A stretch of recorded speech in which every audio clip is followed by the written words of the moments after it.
Hello ചേച്ചി, നമസ്കാരം. നമസ്കാരം. ഞാൻ ഇവന്റ് മാനേജറാണ്. എവന്റെ മാനേജർ എനിക്കെന്താ? അല്ല, അതല്ല, പോകുന്നതിന് മുന്നേ നമുക്കൊരു വ്ളോഗൊക്കെ ചെയ്യണം കേട്ടോ.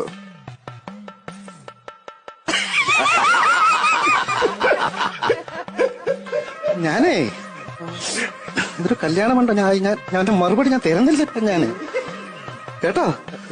നീ സംസാരിക്കാതെ നീ എടാ, കല്യാണം കഴിഞ്ഞ് 3-ാം മാസം എന്റെ ഭർത്താവ് തട്ടിപ്പോയി. ഞാൻ അങ്ങനെ ജീവിച്ചോളല്ലേ ഞാൻ.